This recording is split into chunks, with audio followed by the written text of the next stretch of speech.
Sudah saya jelaskan tadi, jujur dalam tekad dan memenuhi janji, jujur dalam perbuatan, jujur dalam kedudukan agama. Yang penting itu niat, ucapan, dan tindakan. Udah itu aja yang perlu kalian ketahui.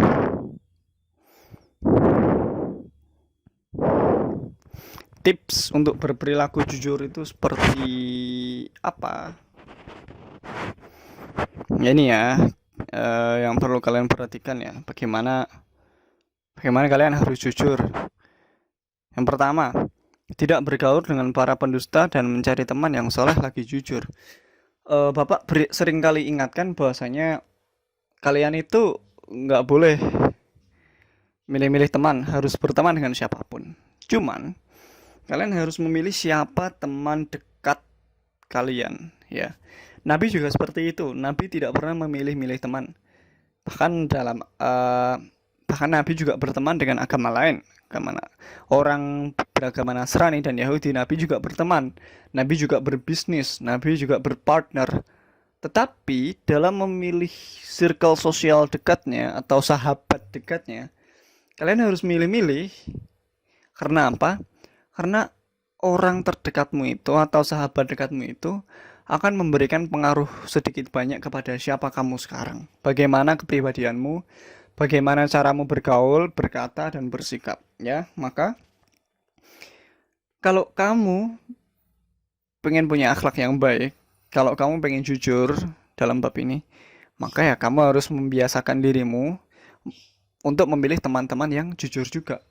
Jadi itu salah satu kunci ya. Ya, sekali lagi perhatikan Bapak ya. Jangan milih-milih teman buat bergaul ya. Jangan pernah milih-milih. Semuanya itu ya wes ditemennya. Tetapi pilihlah orang-orang terdekatmu. Pilihlah sahabat terdekatmu ya yang bisa mempengaruhi kamu. Mungkin kalian belum terlalu merasakan sekarang perubahannya, tapi semakin kalian grow up, semakin kalian dewasa nanti, kalian akan tahu, oh iya ya, saya jadi seperti ini karena teman saya. Oh iya ya. Pokok intinya, lihatan teman-teman dekatmu, pasti kalian kelakuannya mirip lah, 11-12. Ya tidak mirip secara keseluruhan, cuman ya ada beberapa aspek yang benar-benar mirip. Seperti cara bicaranya, seperti ya sikap-sikap dasar, seperti jujur kayak gini. Kalau kalau Nabi kan pernah memberikan perumpamaan bahwasanya berteman itu ibarat kayak misal seperti ini. Kalau kamu berteman dengan penjual minyak wangi, maka pasti tidak bisa tidak, pasti kamu akan ketularan wanginya juga. Ya, penjual parfum itu. Tapi sebaliknya, kalau kalian misal berteman dengan pandai besi, kalian ikut ketularan gosongnya juga, asapnya juga, ya. Bukan mendiskreditkan perilaku, bukan mendiskreditkan pekerjaan pandai besi, tapi yang bisa kita ambil dari hadis ini adalah ya intinya lingkungan itu sangat mempengaruhi ya, sangat meter, sangat mempengaruhi. Jadi kalau pengen jujur, bergaulah dengan orang yang teman-teman yang jujur. Dah itu. Nomor 2, mempunyai keyakinan yang mantap akan bahaya yang ditimbulkan baik dunia dan di akhirat. Bahaya apa maksudnya? Bahaya bohong ya. Sesuatu yang kamu tutupi dengan kebohongan, lama-kelamaan pasti akan terungkap ya. Pasti akan terungkap. Sepandai-pandainya tupai melompat, pasti sometimes, eventually, pada akhirnya, suatu saat, dia juga akan jatuh. Ya, itu peribahasanya. Sepandai-pandainya kalian menutupi sesuatu dengan kebohongan, pasti akan kecium juga. Bangkai itu pasti akan kecium. Dan bohong itu lebih busuk daripada bangkai ya. Jadi pasti akan kecium. Jadi jangan pernah menutupi sesuatu dengan kebohongan. Mempunyai keyakinan yang mantap akan bahaya bohong ya. Kalian harus tahu bahwasanya ya kalau kalian biasakan bohong seperti tadi, kalian akan memasukkan diri kalian sendiri sebagai kategori orang munafik. Jadi jangan maulah sampai masuk kategori orang munafik. Oke? Nah, bagaimana cara mempunyai keyakinan yang mantap akan bahaya bohong? Ya belajar seperti ini. Dengan kamu mendengarkan podcast atau pembelajaran Bapak seperti ini atau pembelajaran yang lainnya, terserah sumbernya dari mana saja, maka kamu telah sedikit demi sedikit memupuk keyakinan bahwasanya oh iya, bohong itu buruk, bohong itu buruk, bohong itu buruk, bohong itu buruk. Dan ketika ketika kalian membaca sedikit demi sedikit atau semakin sering kalian mendengarkan podcast-podcast seperti ini, pembelajaran-pembelajaran seperti ini, maka akan terbangun di alam bawah sadar kalian suatu keyakinan bahwa memang bohong itu tidak benar, bohong itu bahaya, dan kamu harus jujur. Intinya, cara memperoleh keyakinan yang mantap akan bahaya bohong ini dengan belajar. Belajar dan terus belajar.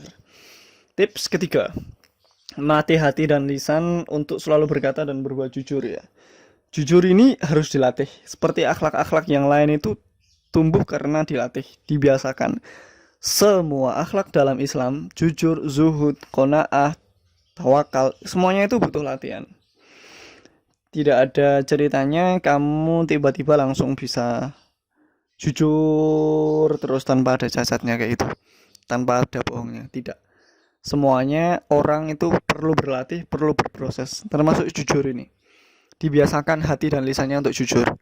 Dibiasakan untuk tidak menutupi sesuatu yang menyakitkan bagi kamu dengan kebohongan.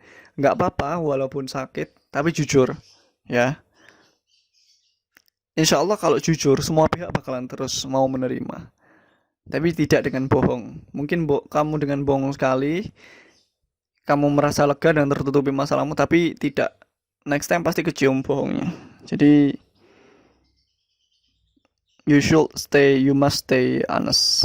Kamu harus tetap jujur, oke? Tips yang keempat, selalu aktif mengkaji Quran dan mengamalkannya. Sama lah, intinya belajar. Belajar terus. Tips yang kelima, berpikir jujur. Tips yang keenam, sadari akibat ketidakjujuran. Sama seperti tadi, nomor 2. Tips ketujuh, menjadi pendengar yang baik. 8, percaya diri. 9, menjadi diri sendiri. Ya ini yang penting. Dengan berkembangnya media sosial di era-era kamu ini, ya era Bapak dulu SMP belum ada media sosial, baru hanya Facebook, terus Friendster, YouTube, dan baru sedikit dan belum berkembang semasif sekarang. Di era sekarang, manusia itu berlomba-lomba mencitrakan dirinya sesuai dengan apa yang society atau orang lain pengen lihat. Misal ya, intinya kamu pengen mencitrakan dirimu sendiri, pengen menampilkan dirimu sendiri di sosial media itu dengan sebaik mungkin, semewah mungkin, sepintar mungkin, sewah mungkin. Dan itu tidak membuatmu menjadi diri sendiri.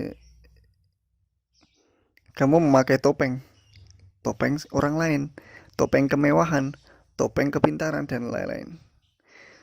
Jadi kalau memang mau bergaya ya nggak apa-apa. Di sosial media itu ya memang tempatnya bergaya, tapi bergayalah sesuai dengan kemampuan. Jangan mengada-ada, jangan menutupi diri sendiri ya. Cuma hanya karena likes. Oke, jadi diri sendiri. Biar nggak bohong.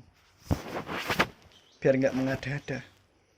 Yang terakhir, positive thinking. Oke, semoga Allah menganugerahkan kejujuran pada kita semua dalam ucapan maupun perbuatan. Terakhir, hikmah berperilaku jujur dapat membuat orang lain bahagia. 2. Dengan jujur, orang lain akan senantiasa percaya pada kita. 3. Jujur membuat hati menjadi tentram. 4. Jujur merupakan sifat terpuji yang disukai oleh Allah. 5. Mendapat pahala dari Allah. 6. Terciptanya kerukunan antar sesama. 7. Mempererat tali ukhuwah Islamiyah. Ukhuwah itu persaudaraannya. 8. Tidak merugikan orang lain. 9. Jujur akan mengantarkan kalian semua ke surga. 10. Jujur disukai sesama manusia. Bahkan orang jahat sekalipun tidak mau dibohongi. Orang yang pekerjaannya jahat atau penipu pun itu tidak mau dibohongi. Penipu juga suka kalau orang lain jujur kepada dia. Itu saking mulianya sih sifat jujur ini. Next, 11 jujur akan mengantarkan pelakunya pada derajat yang tinggi. 12 jujur akan mengantarkan kepada keberkahan. 13 mendapat kepercayaan dari orang lain. 14 memberikan ketahanan suatu ilmu pengetahuan. 15 syarat untuk ketahanan suatu masyarakat ataupun suatu negara adalah kejujuran. Oke. Bayangkan kalau sebuah negara atau sebuah organisasi isinya orang yang bohong semua atau khianat semua, tidak ada kepercayaan, pasti akan hancur suatu saat. Beda lagi kalau satu sistem atau satu negara atau satu organisasi yang isinya orang-orang yang jujur semua, orang-orang yang perkataan dan perbuatannya selalu lurus, selalu sama, maka insya Allah malah justru semakin berkembang suatu negara atau suatu organisasi tersebut, ya. Oke, setinggi apapun ilmumu harus tetap jujur, karena kalau tidak jujur tidak ada nilainya kamu di masyarakat.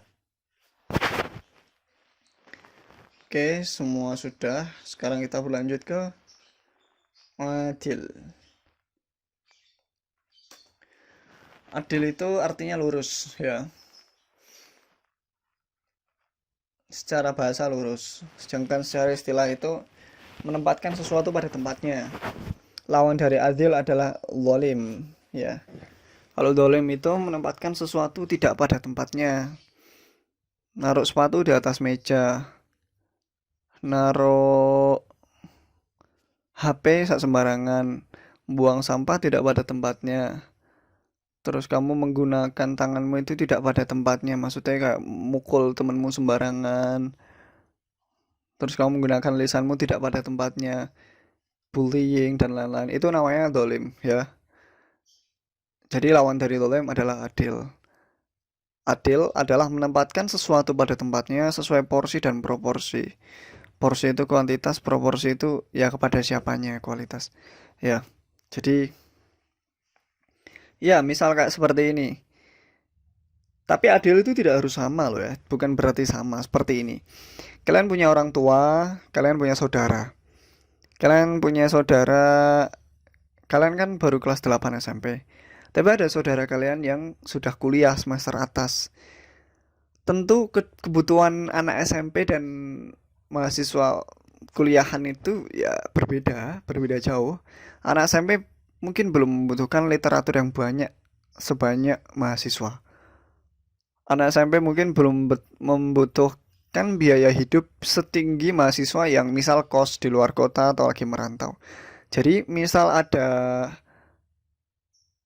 kalian punya kakak mahasiswa atau yang intinya lebih banyak kebutuhan dari kalian, jangan minta sama. Kalian dikasih sangu 500.000 per bulan, sedangkan kakak kalian 3 juta per bulan. Ya, kalau memang kebutuhannya kakak kalian 3 juta itu memang 3 juta itu, ya itu namanya udah adil. Kalian tidak bisa meminta, loh Pak, Bu, orang masku itu sampean kasih sangu 3 juta ya saya harus 3 juta. Tidak bisa seperti itu. Intinya adil itu tidak selalu sama jumlahnya, tapi adil itu sesuai kebutuhannya, ya. Anak SMP 500.000 aja per bulan. Kalau anak SMA beda lagi, anak kuliah beda lagi, anak SD juga beda lagi. Gak mungkin anak SD itu kebutuhannya sama kayak anak kuliah, seperti itu. Jadi jangan salah artikan adil itu sebagai harus sama, enggak. Intinya harus pada tempatnya. Oke.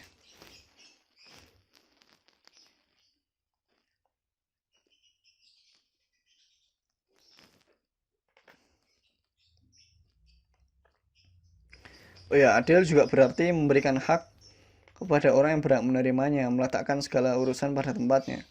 Orang yang adil adalah orang yang memihak pada kebenaran, bukan berpihak karena pertemanan, persamaan suku maupun bangsa. Ya, jadi tidak pilih kasih ya, walaupun dia satu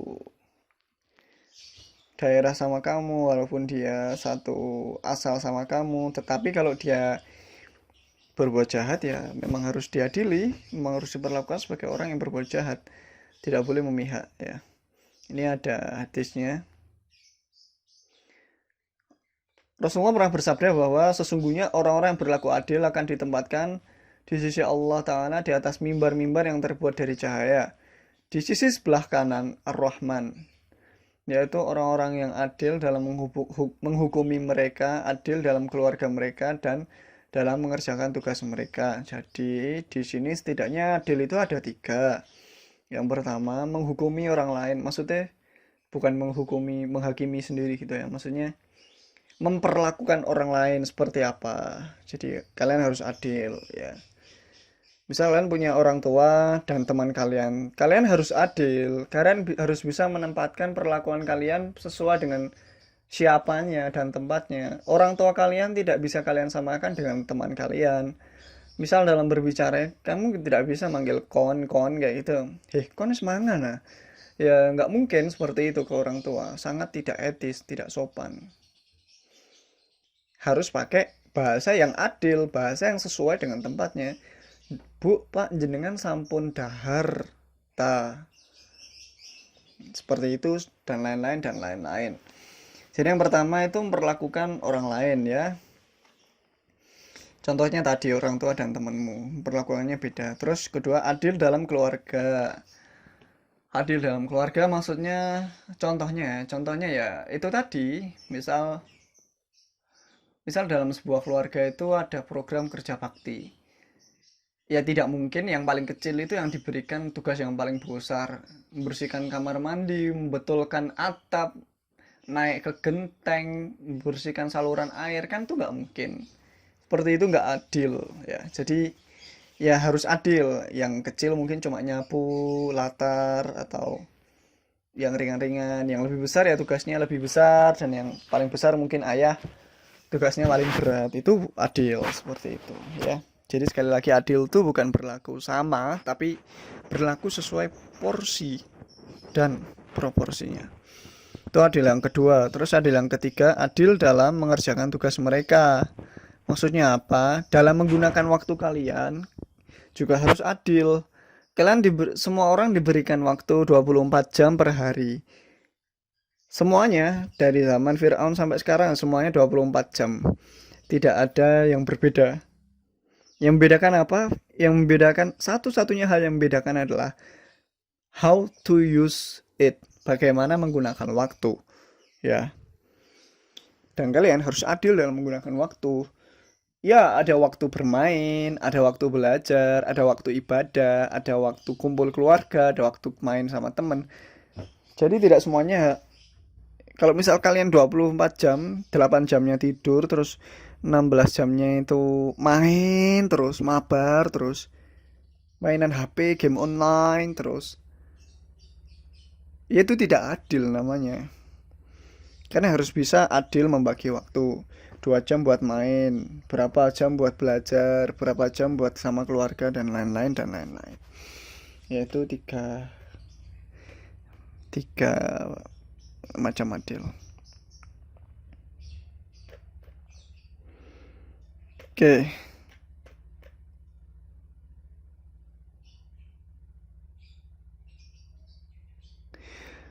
Ini ada kisah yang sangat baik ya buat pembelajaran. Keadilan Umar bin Khattab, ini salah ketik ya. Harusnya Umar bin Khattab, bukan Umar Khattab, terhadap Yahudi.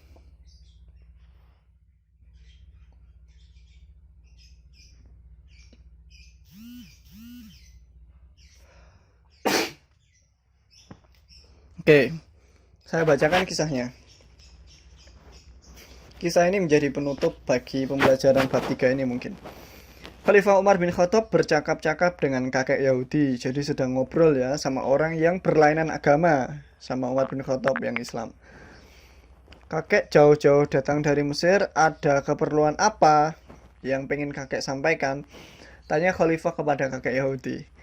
Kemudian kakek itu menjawab bahwa rumahnya secara sepihak diratakan untuk dibangun masjid. Ya, jadi dia punya rumah di daerah yang jauh dari Mesir, dan kakek-kakek ini jauh-jauh datang ke pusat pemerintahan buat menemui gubernur atau presiden presiden pada saat itu, yaitu Umar bin Khattab. Jadi rakyat kecil menemui presidennya. Terus Umar nanya ke kakeknya, kenapa kok jauh-jauh datang kemari? Lalu kakek itu menjawab bahwasanya rumahku digusur, rumahku dihancurkan, rumahku diratakan buat pembangunan masjid. Nah, sungguh sangat menyedihkan, harta satu-satunya yang aku miliki sekarang telah hancur sirna karena dirampas oleh pemerintah. Ya. Nah, ketika itu gubernurnya adalah Amr bin As, ya. Gubernur daerah Mesir. Oke. Oh, kakeknya itu di Mesir ya, kakeknya. Rumahnya itu di Mesir yang dihancurkan. Wajah Khalifah Umar sontak memerah. Marah maksudnya. Khalifah Umar pun begitu marah mengetahui kisah yang didengarnya dari kakek Yahudi. Khalifah Umar lantas mengambil tulang unta lalu menggores tulang tersebut dengan huruf alif dengan pedangnya. Jadi beliau ngambil tulang unta putih yang kering gitu. Lalu digores sama pedangnya. Seret, alif itu cuma seret, cuma ya seret gitu doang. Satu garis gitu. Tulang itu diserahkan kepada kakek Yahudi. Yang udah digores itu diserahkan kepada kakek Yahudi. Khalifah Umar lantas berpesan kepada kakek itu, bawa tulang ini ke Mesir dan berikan kepada gubernur Amr bin As. Dengan penuh keheranan, kakek Yahudi pulang ke Mesir hanya membawa satu buah tulang. Ya, beliau bingung kan, beliau mengadu sama presiden tapi kok malah dikasih tulang, cuma tulang, bukan solusi. Tapi nggak apa-apa. Kakek Yahudi lantas memberikan kepada gubernur Amr bin As. Sang gubernur Mesir itu sontak pucat seketika menerima tulang tersebut dari kakek Yahudi. Mendadak, Amr memerintahkan jajarannya untuk membongkar masjid di tanah milik kakek Yahudi itu. Jadi setelah menerima tulang dari Umar bin Khattab yang udah digaris sama huruf alif sama pedang itu, yang diantarin sama kakeknya, Amr bin As sebagai gubernur Mesir yang menggusur rumah kakeknya itu langsung pucat, langsung takut, langsung gemeteran. Langsung memerintahkan anak-anak buahnya buat apa namanya? Buat wes nggak jadi dibangun masjid, dibongkar masjidnya. Terus kembali membangun gubuk milik kakek Yahudi tersebut. Terus karena penasaran, kepo, kakek Yahudi tersebut bertanya, maaf tuan, tolong jelaskan perkara pelik ini, perkara rumit ini. Berasal dari apakah tulang itu? Apa keistimewaan tulang busuk itu sehingga tuan berani memutuskan untuk membongkar begitu saja masjid yang amat megah, yang amat mahal, yang amat membutuhkan uang banyak ini?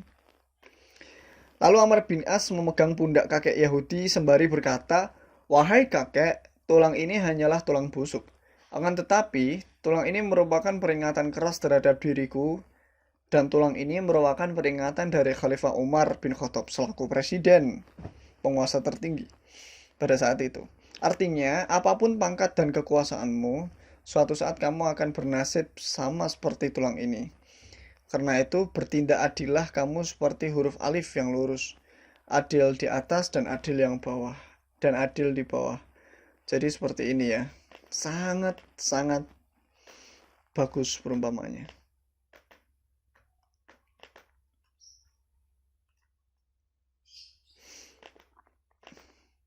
Jadi seperti ini.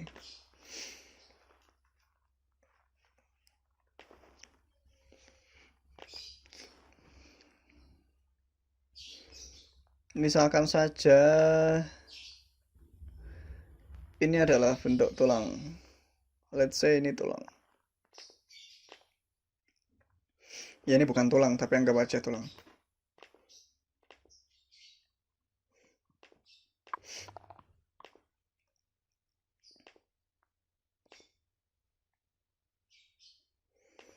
Tulang ini kan lurus. Terus Umar bin Khattab itu gambar huruf alif. Alif itu kan cuma seret gini ya. Seperti ini.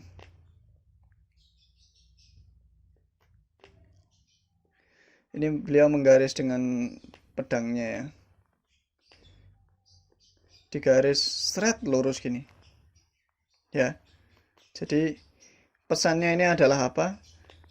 Sebagai gubernur kamu Amr bin As, kamu itu harus seret, harus lurus, harus adil. Adil kan artinya lurus tadi. Adil itu nggak cuma kepada atasan aja. Baiknya bukan cuma ke orang-orang yang punya jabatan, menteri dan lain-lain, tapi ke orang-orang kecil, ke bawah juga harus tetap lurus. Nggak boleh bengkok, nggak boleh memihak gini. Di bawah tetap lurus, tapi di atas lurus tapi di bawahnya bengkok. Sama orang kecil nggak adil, nggak boleh, harus tetap lurus. Itu makna garisnya ya. Dan makna tulangnya adalah setinggi apapun jabatanmu sekarang, sekaya apapun hartamu sekarang, sebanyak apapun bawahanmu sekarang, nantinya kamu akan sama menjadi tulang busuk ini ya.